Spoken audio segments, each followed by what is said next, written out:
죄의 싹은 사망이요 하나님의 은사는 그리스도 예수 우리 주 안에 있는 영생이니라. 아멘. 우리가 과연 예수님을 믿는다는 것 혹은 하나님의 백성으로 하나님의 자녀로 살아간다는 것은 어떤 의미가 있으며 과연 어떤 삶을 사는 것이라고 말할 수 있겠습니까? 과연 우리는 우리 스스로를 돌이켜 봤을 때 나는 정말 그리스도인으로서 또 하나님의 자녀로서 당당하게 백성다운 그런 삶을 살아가고 있는지를 스스로 묻는다면 얼마나 자신 있게 대답할 수 있겠습니까?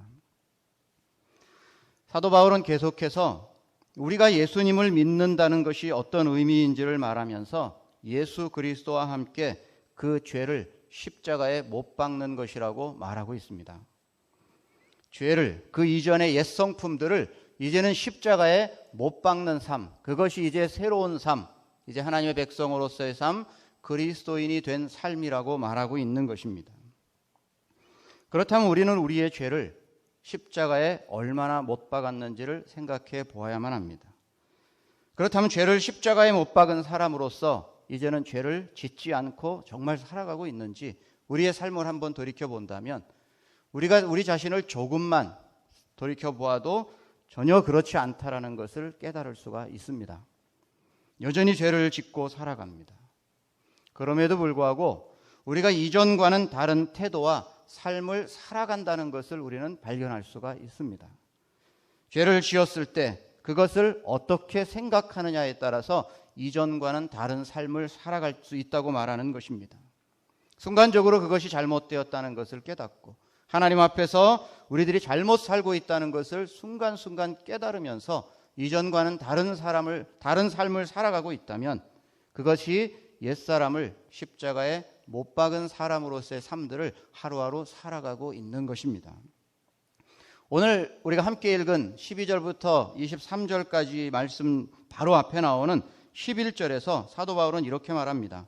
이와 같이 너희도 너희 자신을 죄에 대하여는 죽은 자요 그리스도 예수 안에서 하나님께 대하여는 살아있는 자로 여길지어다. 자기 자신을 생각하면서 죄에 대해서는 죽은 자로 그리고 하나님께 대하여는 살아있는 자로 여길지어다. 바울은 말합니다. 여기서 여길지어다가 중요합니다. 이 여기다라는 말은 없는 것을 있는 것처럼 그렇게 생각한다는 말이 아닙니다. 정말 정확하게 있는 것들, 이것은 원래 장부의 수입이나 지출을 기록하는 데 사용했던 단어입니다. 그러니까 정확한 액수를, 정확한 사실을 그대로 기록하는 것을 의미하는 단어입니다. 그러므로 우리가 여기서 여길지어다라고 말하고 있을 때 사도 바울이 의미하는 것은 옛사람이 죽은 것이 사실이고 그리고 하나님 앞에 우리가 새롭게 삶을 살아가는 것이 사실이니까 그 사실을 있는 그대로 받아들이고 살아가라는 의미입니다. 그렇다면 죄에 대해서는 죽은 자요 하나님께 대하여는 산 자로 여기는 삶, 그것이 과연 무엇이길래 사도 바울은 이렇게 계속해서 이 말을 이미 이전부터 해오고 있었던 것입니까? 이 부분에 있어서 우리에게 필요한 것은 우리의 의지입니다. 사실 삶을 살다 보면 이 문제는 결코 간단한 문제가 아니라는 사실을 깨닫게 됩니다. 죄의 통치로부터 벗어났지만 죄에 대해서 순간적으로 굴복하는 시간들이 너무 많습니다. 그러한 순간순간들이 우리들에게 너무 많습니다. 하나님께서 원하시는 삶을 살고 싶지만 그렇게 뜻대로 되지 않는 순간들이 너무 많습니다. 우리의 고민이 바로 이것입니다.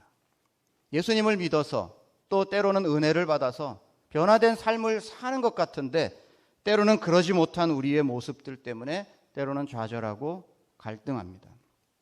옛성품이 여전히 남아있는 스스로를 발견합니다. 왜 나는 이렇게 쉽게 변하지 않을까? 그런 고민들을 하게 됩니다. 세월이 오래 지났는데 때로는 신앙생활을 정말 많이 했는데도 그 변화된 모습은 그 신앙생활에 비례하지 않은 것 같은 느낌을 받을 때 우리들은 더 갈등할 수도 있는 것입니다. 자세히 말하면 예수님을 본받아 그의 죽으심과 연합해서 그 욕심이나 그 정욕이나 그 모든 것들이 십자가에 못 박아 함께 죽었다면 그렇다면 지금 우리가 이렇게 살아서는 안 될 것 같은데 여전히 크게 달라진 것 같지 않은 그러한 삶들을 살아가는 것들을 우리가 깨달을 때 때로는 낙심합니다. 은혜를 받았고 감격했습니다.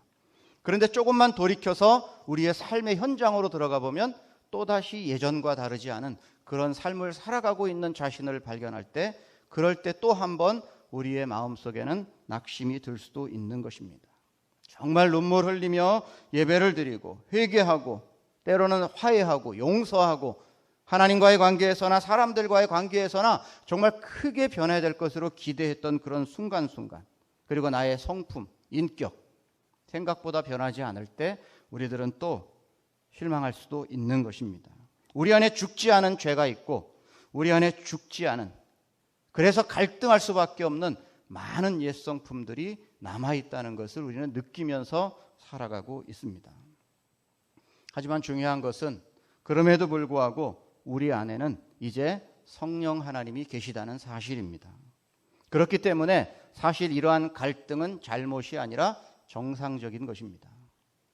오히려 우리가 예수님을 믿지 않았다면 이런 갈등이 없습니다. 죄 속에서 살아가도 아무런 갈등과 고민이 없습니다. 그것이 잘못된 것을 모르기 때문입니다. 하지만 예수님을 믿고 이제 하나님의 자녀가 되는 순간, 그때부터 우리는 고민과 갈등이 시작합니다. 옛성품, 이 죄가 아직 이 세상에서는 완전히 사라지지 않았고, 그러나 우리는 성령님의 뜻대로 살고 싶어하는 그런 마음들이 함께 있기 때문에 이 고민과 갈등은 지극히 정상적인 것입니다.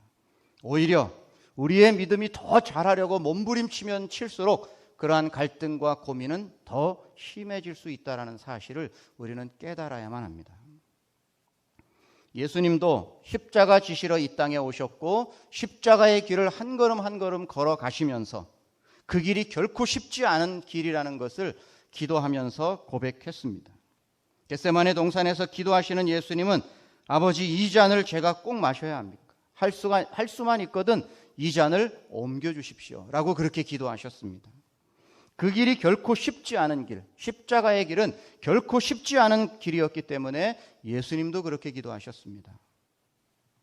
우리의 옛자를 정말 죽이고 싶다면 우리도 예수님처럼 그렇게 기도하며 통회하면서 하나님 앞에 나아가야만 합니다. 예수님은 땀이 피가 되도록 기도하셨다고 말씀합니다. 이 싸움은 정말 무서운 싸움입니다. 이 영적인 싸움을 우리는 가볍게 생각해서는 안 되는 것입니다. 몇 번으로 끝나는 것이 아니고 우리들의 힘만으로는 불가능한 싸움입니다. 그렇기 때문에 우리는 이 싸움을 성령님을 의지해서 싸워야 되고 계속해서 끈질기게 포기하지 않고, 그것이 지극히 때로는 정상이라는 마음을 가지고 나아가야 되기 때문에 우리에게 있어서 중요한 것은 의지라는 것입니다. 이제 오늘 사도 바울은 본문 12절에서 이렇게 말씀합니다. 그러므로 너희는 죄가 너희 죽을 몸을 지배하지 못하게 하여 몸의 사욕에 순종하지 말고. 이 죄가 죽을 몸을 지배하지 못하게 하라는 말씀을 기록하고 있는데, 이 죽을 몸은 우리가 한 번 죽을 수밖에 없는 이 육신을 말하는 것입니다. 결국 거룩한 삶을 살아가기 위해서 노력하라는 것입니다. 우리는 그렇게 해야 된다는 것입니다. 이건 선택이 아니라 명령입니다. 거룩을 향해서 계속해서 그 죄가 우리의 몸을 지배하지 않도록 더 거룩해지기 위해서 최선을 다해야만 합니다. 죄와 싸워야만 합니다. 한 번에 다 없어질 수 없는 이 죄악들, 이제는 더 이상 짓지 않기 위해서, 더 거룩해지기 위해서 계속해서 우리는 몸부림치며 싸워야만 합니다. 이제는 주인이 바뀌었습니다. 새로운 주인의 지배를 받고 또 옛 주인이 나를 괴롭히지 않도록 하기 위해서 우리는 계속해서 싸움을 싸워 나가야 되는 것입니다. 거룩해지는 과정은 한 번에 그치지 않습니다. 계속해서 우리가 영화되는 그 순간까지, 하나님 나라 가는 그 순간까지 끝까지 계속되는 것입니다. 이 투쟁을 우리는 포기할 수도 방심할 수도 없는 싸움이라는 사실을 우리는 계속해서 기억해야만 합니다. 이제 본문에서 이 13절이 참 중요한 구절인데 사도 바울은 이렇게 말합니다. 또한 너희 지체를 불의의 무기로 죄에게 내주지 말고 오직 너희 자신을 죽은 자 가운데서 다시 살아난 자 같이 하나님께 드리며 너희 지체를 의의 무기로 하나님께 드리라. 사도 바울은 말합니다. 너희 지체를 불의의 무기로 죄에게 내주지 말고 의의 무기로 하나님께 드리라고 말합니다. 몸을 드리라고 말하는 것을 넘어서서 지체를 의의 무기로 드리라고 말합니다. 여기서 지체가 과연 무엇을 말하는 것이겠습니까? 우리는 성경에서 이 교회를, 공동체를 몸에 비유하는 것을 쉽게 찾을 수 있습니다. 그랬을 때 그 교회에 소속된 한 사람 한 사람을, 공동체에 소속된 한 사람을 지체로 표현하고 있습니다. 몸과 지체의 관계를 교회와 우리 한 사람 한 사람 그리스도인의 관계로 설명을 하고 있는 것입니다. 그렇기 때문에 이 몸에 비유해서 이 지체라는 것은 우리의 몸에 연결된 모든 것들을 비유하고 있는 것입니다. 다시 말하면 손, 발, 코, 입, 귀, 눈 이런 것들이 지체라고 말할 수 있습니다. 바로 이러한 지체들을 의의 무기로, 의의 도구로 하나님께 드려야 된다는 것입니다. 그런데 잘못 사용되면 그것이 불의의 도구로 사용될 수도 있다는 것을 사도 바울은 말하고 있는 것입니다. 즉 이것을 좀 더 풀어서 설명하면 사도 바울은 이렇게 말하는 것입니다. 우리의 몸을, 더 구체적으로는 우리의 지체, 몸의 한 부분 모든 것들을 마귀가 사용되게 하지 말고 적극적으로 네 몸과 네 지체를 하나님이 쓰시는 도구로 사용되도록 하라고 지금 권면하고 있는 것입니다. 우리의 최대 목적은 하나님을 영화롭게 하는 것입니다. 우리의 몸이, 우리의 모든 것이 하나님을 영화롭게 하는 것이 우리의 목표입니다. 그랬을 때 중요한 것은 우리의 모든 지체가 다 하나님을 영화롭게 해야만 합니다. 그냥 뭉뚱그려서 몸이 하나님을 영화롭게 한다, 여기서 그치지 말고 구체적으로 우리의 지체 하나하나가 하나님을 영화롭게 하는데 사용이 되어야만 합니다. 나의 입이, 즉 나의 말이 죄를 향하고 있는지 하나님을 향하고 있는지 잘 생각해 보아야만 합니다. 내 눈이 지금 어디를 향하여 보고 있는지 생각해 보아야만 합니다. 내 발은 주로 어디를 향하여 가고 있는지 생각해 보아야 합니다. 이렇게 순간순간 우리의 모든 지체들이 의의 무기로 잘 사용이 되고 있는지 생각해 보아야 한다는 것입니다. 우리가 방심하면 이 지체 하나하나가 죄의 도구로 사용될 수도 있다는 사실을 우리는 명심해야 되는 것입니다. 똑같은 도구가 누구의 손에 들려서 어떻게 사용하느냐에 따라서 그것은 좋게 사용될 수도 있고 악하게 사용될 수도 있습니다.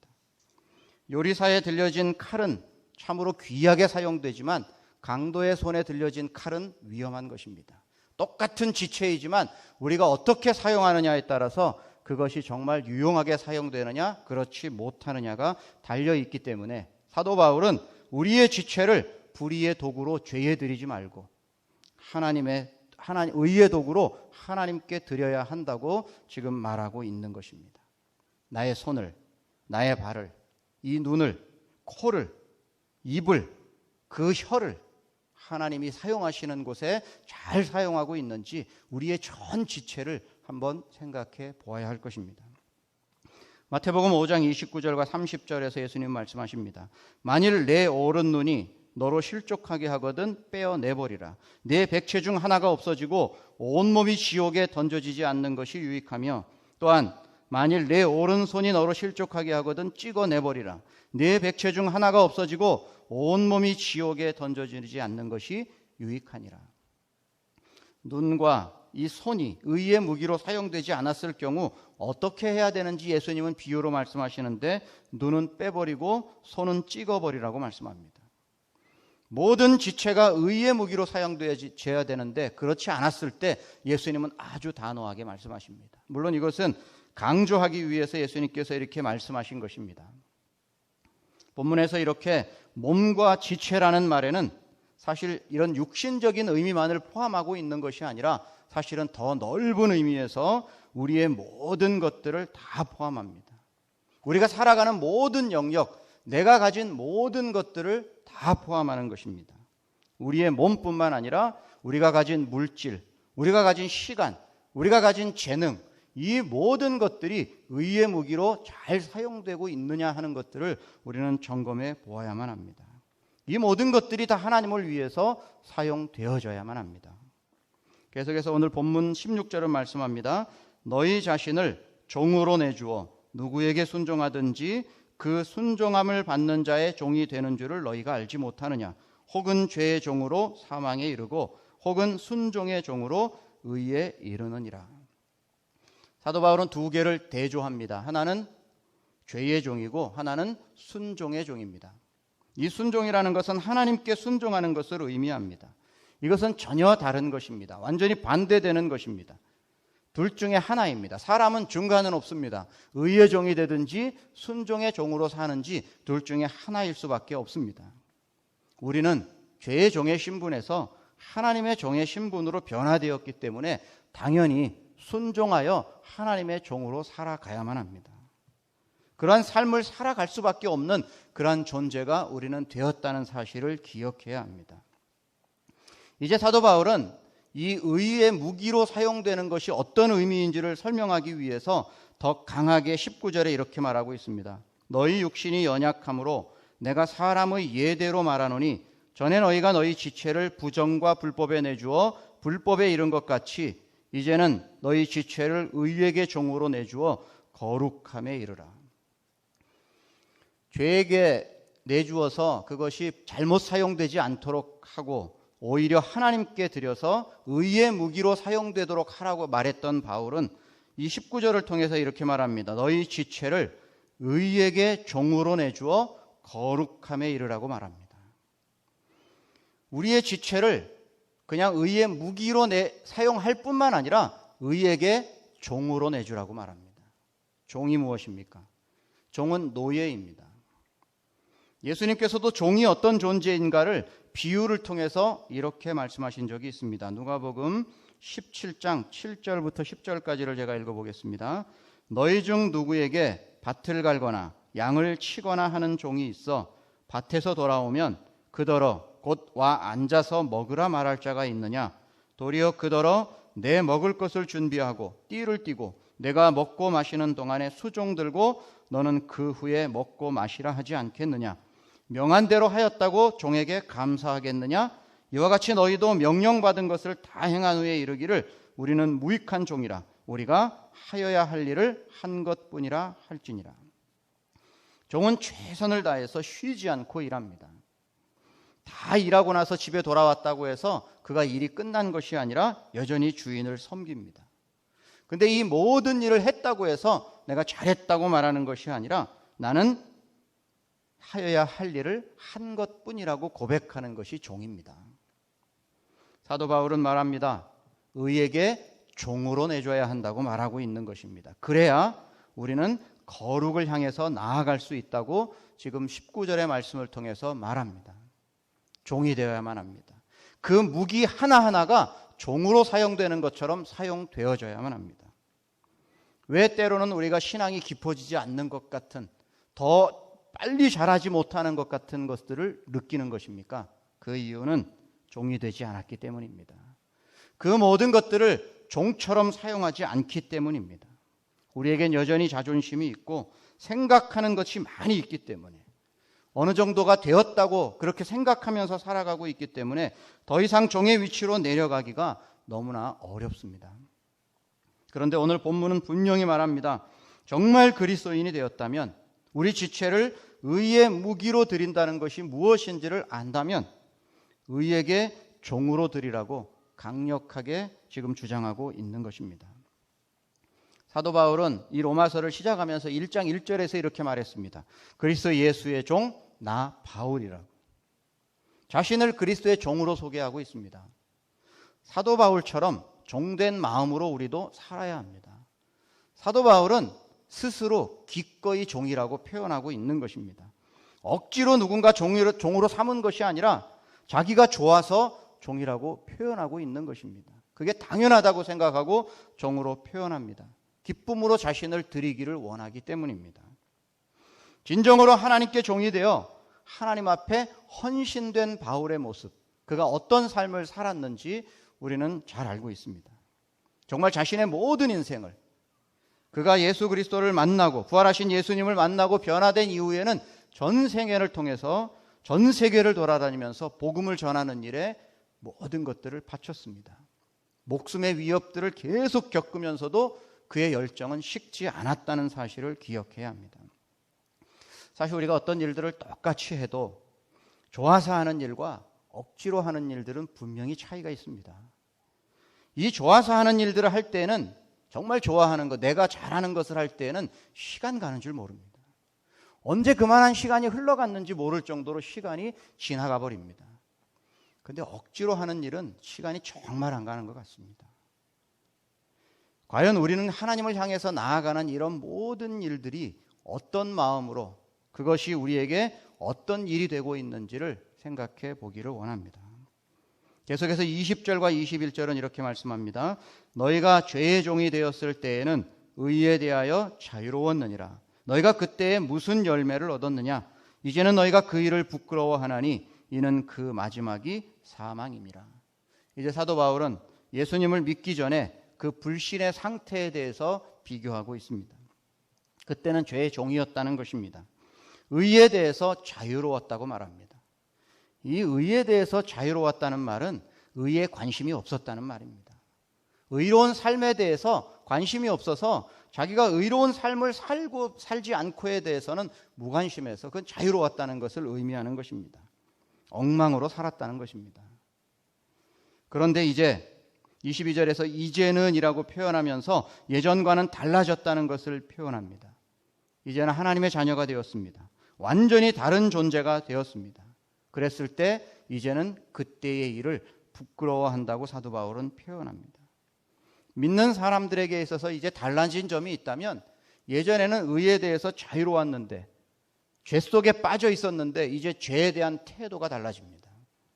죄에 대해서 끔찍하게 생각하고 불쾌하고 그것을 지은 자기 자신에 대해서 정말로 통회하는 심령을 가지게 되는 것입니다. 결국 죄를 점점 멀리할 수밖에 없는 그런 삶을 살아가야 되는 것입니다. 그때는 죄와 친밀했었는데 이제는 죄가 부끄럽고 통회하는 심령이 되어서 점점 그 행동질이 멀어지게 되는 그런 상태가 되었다는 것을 사도 바울은 표현합니다. 이제 본문의 마지막 절인 23절에서 이렇게 말씀합니다. 죄의 싹은 사망이요 하나님의 은사는 그리스도 예수 우리 주 안에 있는 영생이니라. 신자와 불신자의 최종적인 결과가 어떤 것인가를 비교하고 있습니다. 죄의 싹은 사망입니다. 불신자의 마지막은 사망입니다. 하지만 하나님의 은사는 그리스도 예수 우리 주 안에 있는 영생이라고 표현하고 있는 것입니다. 불신자들이 그들이 심판을 받는 것은 그것에 대한 대가입니다. 싹시라는 것, 죄의 싹시라고 표현하고 있는데 이 싹은 대가를 말하는 것입니다. 자신들이 잘못을 했기 때문에 그에 대한 대가를 받는 것입니다. 자기들의 어떤 행위 때문에 그들이 대가를 받아서 심판에 이르게 되는 것입니다. 하지만 구원은 하나님의 은사라고 표현하고 있습니다. 이 은사는 선물을 말하는 것입니다. 이 선물은 자기가 잘해서 받는 것이 아닙니다. 하나님이 주시는 이 구원이라는 선물은 그의 행위 때문에 주시는 것이 아니라 은혜로 주시는 것입니다. 심판을 받는 것은 그들의 대가이지만 우리가 구원을 받은 것은 하나님의 은혜입니다. 우리의 어떤 행위 때문에 받는 것이 아니라는 사실을 우리는 기억해야 합니다. 우리가 구원을 위해서 한 일이 아무것도 없습니다.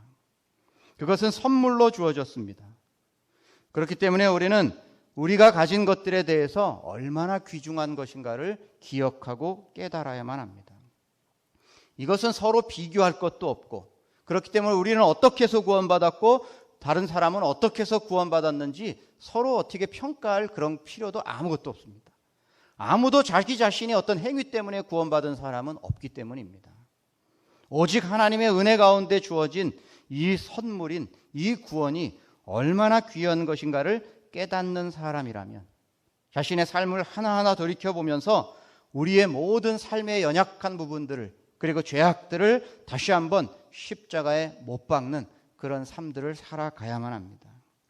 우리의 몸, 더 자세히는 우리 몸의 각 지체를 혹시나 죄의 무기로 사용되고 있는 것은 없는가를 생각해 보면서 의의 무기로 하나님께 드리기 위해서 노력하는 그런 삶들을 계속해서 살아가야만 합니다. 더 나아가서 오늘 사도 바울이 말하고 있는 것처럼 의의 무기로 드리기 위해서 그 지체 하나하나, 그리고 우리의 시간, 우리의 물질, 우리의 재능을 사용하는 데 있어서 우리는 종의 자세로 더 낮아진 모습으로 하나님 앞에 드리기 위해서 노력하는 삶을 살아가야 될 것입니다. 그렇게 낮아졌을 때 비로소 우리는 하나님 앞에 우리들의 행하는 모든 것들이 예수님의 비유에 등장하는 그 종처럼 우리는 무익한 종이라, 그저 해야 할 일을 한 것뿐이라고 고백하는 그런 삶을 살아가게 될 것입니다. 오늘도 그러한 고백 속에서 우리의 모든 것들, 세세한 부분 하나하나까지 의의 무기로 사용되어 하나님 앞에 더욱더 진실함으로 고백하고 그것이 기쁨이 되는 우리 성도님들이 되시기를 주님의 이름으로 축원합니다. 우리 함께 기도하는 시간 갖도록 하겠습니다. 말씀을 생각하면서 함께 기도하겠습니다.